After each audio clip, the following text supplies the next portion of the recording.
month 2 of the Show and Tell initiative. Thanks, James, by the way, for the great idea.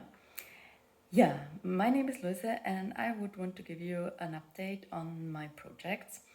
Specifically, last time I shared with you that I accidentally launched episode 0 of the second season of my podcast, which is the 4321 podcast, a podcast that I've created with 3 other international students who all went to the University of Passau. Passau is a city of 3 rivers, and we had 2 cups of coffee, and then we decided to create this podcast.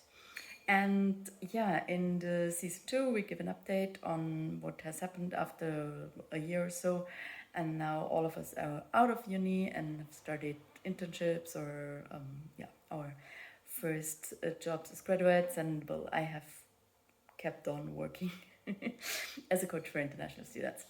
And yeah, in the first episode has now also been released.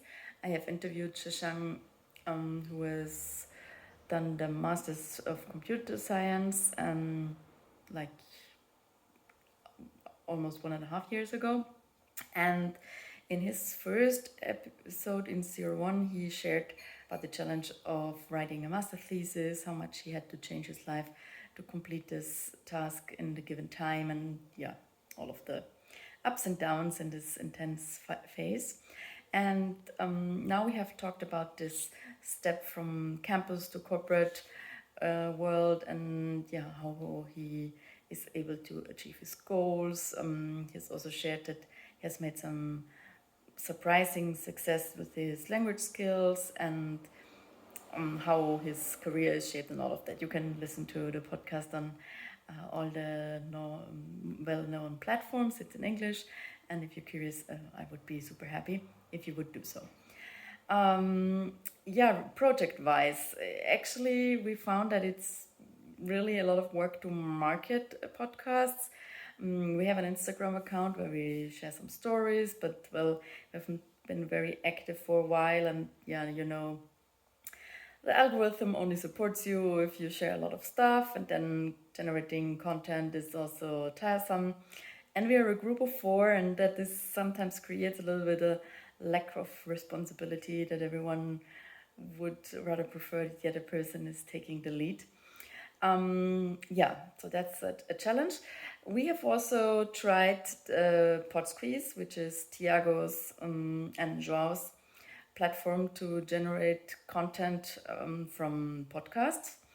And it's AI based, and it creates really, really nice scripts, and the tweets are super nice. It does show notes, it has timestamps, it has actually a newsletter, and creates some quote image that you can share. So yeah, that works really well. We're going to share that as well. And then, hopefully some more people are going to listen to it. The next episode that should be aired in a couple of days is actually when Pauline interviewed me about what it's like to be a coach. And it's quite a vulnerable episode, so I sometimes have doubts whether I should actually air it. But at the end, not so many people are listening to it. Plus, I really felt better after having the conversation with Pauline, so kind of looking forward to it. And something really cool happened when we announced the new episode. Someone contacted me and said, I want to be featured in a podcast in the future. So in case we continue with the project, there are already people who want to be interviewed. Yeah, that's all from the project. I have also been busy scuba diving, and I'm doing an anti-procrastination program at the moment, which is called Playground. If you have any issues with procrastinations, check it out. It's really cool. So much fun. That's it. Thank you. Goodbye.